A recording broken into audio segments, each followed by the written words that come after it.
welcome back to my channel, Beautiful Minutia. If you're new here, my name is Tiffany, and today I have a video that I'm very excited about. Today I am going to be reading one-star reviews of my favorite books of the year last year. If you have not seen that video, I will link it here, so that way you can go ahead and check it out. But I had 12 books that I put in my top 12, so I'm going to be sharing some reviews from some of my favorites there. My goal here is to find maybe funnier ones. I'm a little bit inspired by Murphy Napier and her videos that she does with one-star reviews, because the petty ones are definitely more fun. Like, have you seen that review for Pride and Prejudice that says basically this book is just a whole bunch of people walking to each other's houses? Like, I love that kind of stuff. But this is a video that was suggested by one of you when I asked for suggestions for my 12 Days of Christmas video, and then I just ran out of days because of all the awesome ideas that you guys had. So I am really excited to do this video now. Okay, so I have not previewed any of this beforehand. I'm not going to be doing one-star reviews on all of my favorite books, just the ones that I think maybe will have some of the more fun reviews. Like, I'm not going to do Joy in Christ's Presence or Knowledge of the Holy or Breaking Bread with the Dead. I feel like nonfiction usually doesn't have the kind of fun reviews that I'm looking for. So the first book that I'm going to do is Agnes Grey by Anne Bronte, which was my second favorite book of the year. Overall on Goodreads, it has a rating of 3.7, which is actually lower than I thought it would be. It has close to 70,000 ratings. And of those ratings, there are about 1,200 one-star ratings, so about 1% of the ratings on this book are one-star ratings. Okay, so the very first review says, I had hoped that this story would not make me stabby. That's a great introduction. Out of the three Bronte sisters, Anne has irritated me the least. I actually rather enjoyed The Tenant of Wildfell Hall as far as I can remember. At least I liked it more than Charlotte's stories or Emily's story. But you know what? I've just listened. Excellent narrator, by the way, to this tale of the overly judgmental, perfect for no reason, coddled little brat, work-shirking Victorian hipster, and I feel stabby. That is quite a review. I don't think that I've ever heard of Agnes Grey referred to as overly judgmental, perfect for no reason, or work-shirking. I don't think she's any of those things. But then the next line towards the end says, I need to embrace the fact that I just do not find any joy in Victorian fiction written by women. It grates on every nerve I own, leaving me sour and surly. So that's fair. So this is someone who just doesn't like Victorian authors in general, especially Victorian women authors. But that's not a description I never would have attributed any of those words to Agnes Grey. This one says, it's like Anne Bronte just sat down and started writing. She wasn't sure where she was going or what the point of the scene she wrote had to do with anything. She just wrote, or so it seems. The first third of the book has nothing to do with anything. The latter 2/3 are about Agnes Grey hanging out with extremely forgettable characters and taking a really long time to fall in love with a boring curate. Skipping down a few sentences, it says, by the end I was thinking, wow, I'm really lame if I can't get a guy but a chick like Miss Grey can. Oh my goodness. So I will say that Agnes Grey is a slower story, especially considering what a short book it is. It's not like this quickly paced, it is a very slow story. So that's fair, but I don't think the curate was boring. He's like one of my favorite love interests in any book that I've ever read. I love him so much. And there are parts of him that actually remind me of my own husband. So maybe this person's just not looking for a kind person who looks out for those who has no one to care for them and actually is even kind to animals. Maybe that's just not their thing. This one-star review says, this is the story of a crappy governess who is sad that all the children she sent to teach are wild and unreachable, and she's mopey and self-righteous about it throughout. DNF. I mean, they are wild and unreachable, but I think she's more mopey about the fact that the parents do not care. But obviously this was DNF'd because she does go to a second family that don't have small children, and it takes more of a different turn. 1 star, like the lives of many governesses, depressing and tedious. You know what? Maybe the lives of governesses are more depressing and tedious. I don't know. Oh no, this one says, there's a reason why Pride and Prejudice is about Elizabeth Bennet and not Charlotte Lucas. I don't feel like Agnes Grey is like Charlotte Lucas because she doesn't just settle with someone just because she can't do any better. She only really cared about one person. Okay, one more. This one says completely unimaginative and peopled with the dullest dramatist personae that I've ever encountered. Agnes herself is intolerably smug. It's no Wuthering Heights, that's for sure. Which is hilarious because I read Wuthering Heights one time in high school and I hated it. So I'm really glad that this was no Wuthering Heights. I guess that, you know, people want more drama in their stories instead of it kind of just being a slow story. And I'm getting the feeling that a lot of people didn't really enjoy the spiritual truths in it that I did, and that's okay. But man, undeserved hate in my opinion.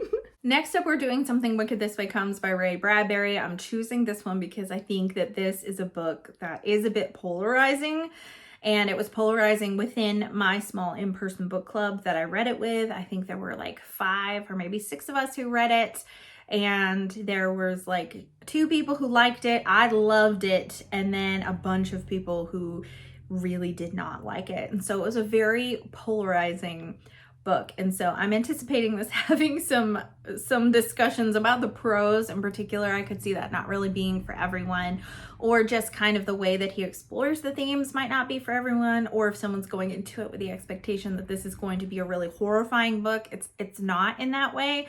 So I could see this having some really fun reviews. But on Goodreads, it has 130,000 ratings and an average score of 3.9. And out of those, there is 2,321 one-star reviews, which is 1% of the reviews that make up Goodreads. So this very first review that's on here actually is kind of referring to it, that says this book is infuriating. The prose is ponderous, self-indulgent, nonsensical at every opportunity, taking turns of phrase so purple and baffling that I can only understand them as symptomatic of a woefully adolescent conception of what poetic or serious prose would look like. I'd insert an example, but I really can't face opening the book again to look for one. It's really funny because then they go on to choose a quote that was on Goodreads, and it's one that I actually really enjoy about women and them being keepers of time. And then they said, I guess if you like this, you'll just love Something Wicked This Way Comes. And I did like that quote, and I did love Something Wicked This Way Comes. Here's another one that like goes along with what I said, that said, I must have missed something. This book didn't disturb or horrify me at all. It reads as something written by a pretentious snob. I managed to finish it begrudgingly. I just didn't understand half of it. The metaphors were just so over the top and unnecessary. I do not see how this is considered something worth reading, let alone one of the best 100 novels of all time. Again, this is not a horror story. It is often billed as one because there are spooky elements, but the whole book itself, the theme of the book, is kind of dealing with and facing your fears, but it's not a horrifying book. And I think that it has this reputation of being that, so I can see why people think that. I would not say that this is one of the best 100 novels of all time, though. I didn't know people were saying that. Most of the reviews say the same kind of things. One says the prose is so desperate to be arty that I wanted to punch myself. And the title of the next one is so funny, that says purple prose walking on stilts, eventually getting nowhere. Okay, so this is the 3rd book in a trilogy, but I'm still going to include it because I know that some people have issues with this book, and I put this series in my top 12 for the year, so I'm going with Assassin's Quest by Robin Hobb.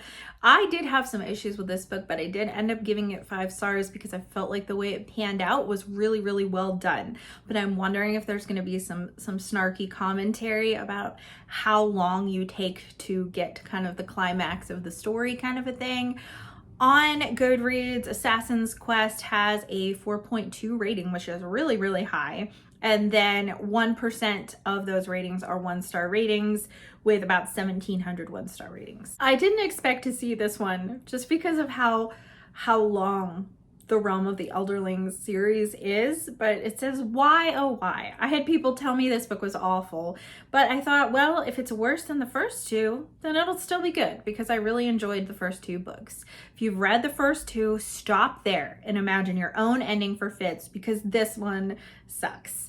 If you would have told me when I finished book 2 that I would not read the Tawny Man series because Assassin's Quest was that bad, I would have told you that you were crazy. So that's really funny. I had people too warn me that it was slower and their least favorite of the trilogy. So I went into it prepared as well, thinking like, well, if it's worse than the first 2, I'm still gonna end up enjoying it. And I did. So I get why people are bored, but I'm surprised that this person thought that the ending for Fitz was so bad in this one. There were characters that felt like they got the shaft, but that's Robin Hobb. Like, she does gut-wrenching things to her characters, and I already expected that after the first 2 books. I didn't feel like the ending for Fitz in this was nearly as bad as it was for quite a few of the characters. This is a super long review, so I'm not gonna read all of it. I'm just gonna read little snippets of it. And it says, since I use this whole series in rapid succession, I'll use this forum to review the entire series, and I will stand by my 1-star rating of the series as a whole. This series is without a doubt the most spectacular blundering of potential I've ever seen in any fictional medium. And as my Goodreads account will bear out, I read DC comics avidly. I know blunders and disappointment from creators and publishers.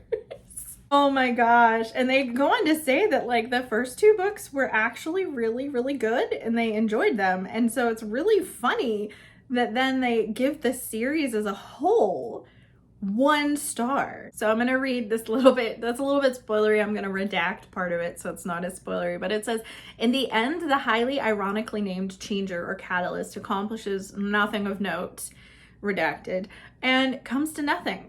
I guess the moral of the story is never aim high at all for one moment ever. I am sure I'm glad I followed this hilariously sad man's life from 6 for the last few weeks. It surely was rewarding.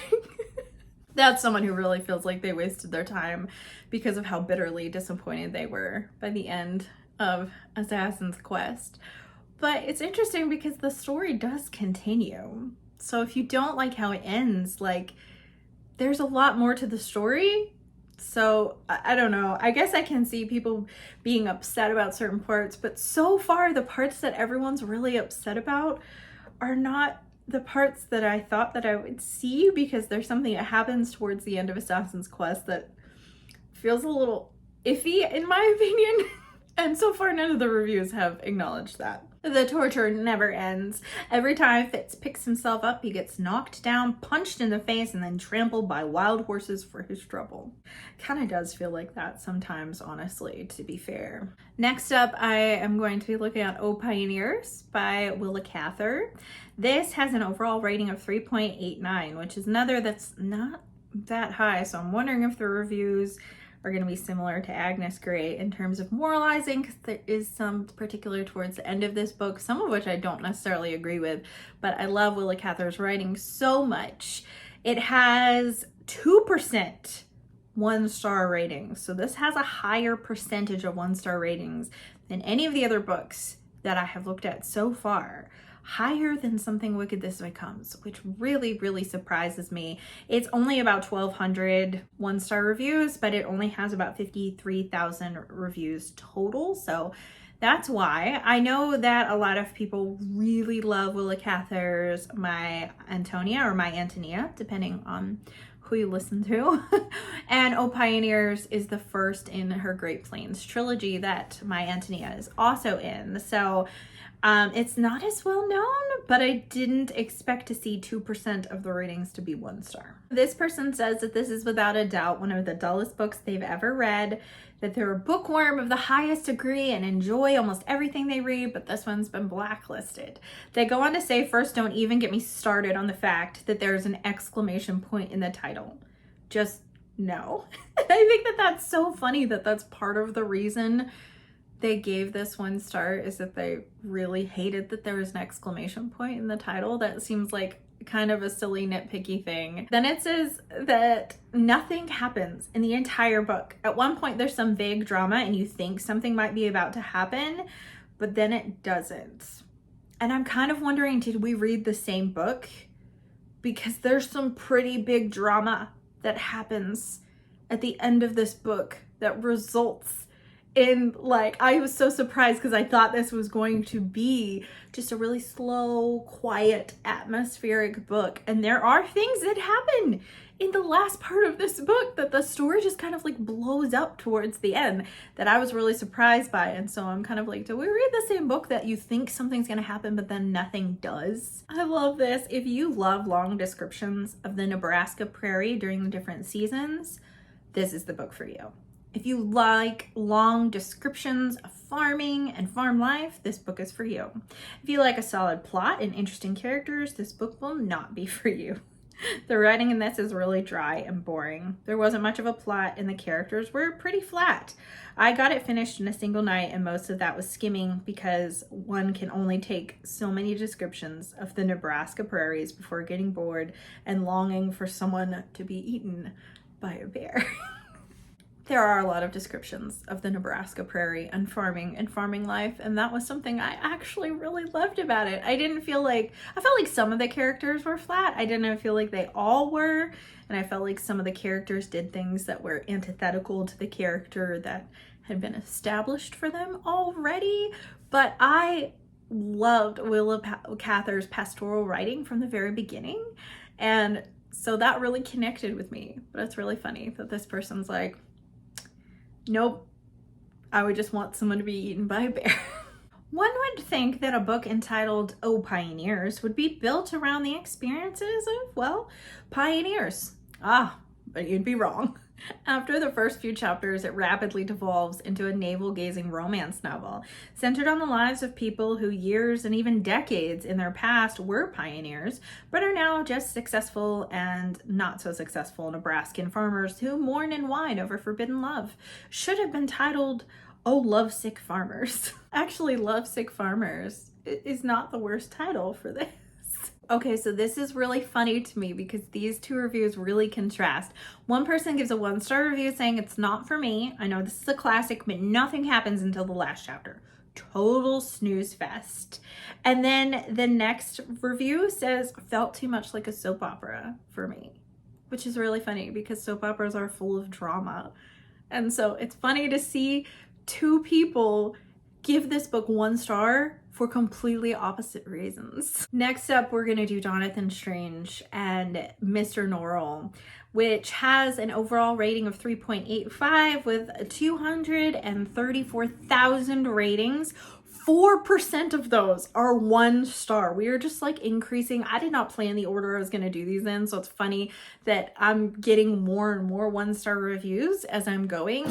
I have heard very polarizing opinions on this book. I'm fully anticipating the 1-star reviews being full of saying this was too long, it was too bloated, it was too boring, because those are the typical complaints that I see.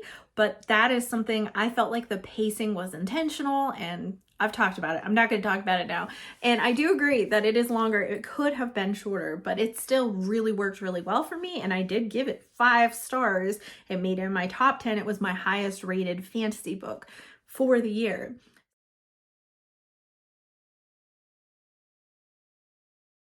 So we'll see what these ratings say. Okay, this feels slightly unfair because this is a 1-star rating that says this book reads like molasses. It's like the author took every book from her Brit Lit class and consciously tried to make it wordier and longer than all of them combined. I get the point she wants to make, but I honestly could not get past the 2nd chapter. It was also so incredibly pretentious. The whole thing has this superior feel, like having a conversation with someone who is absolutely reassured of how much smarter they are than you.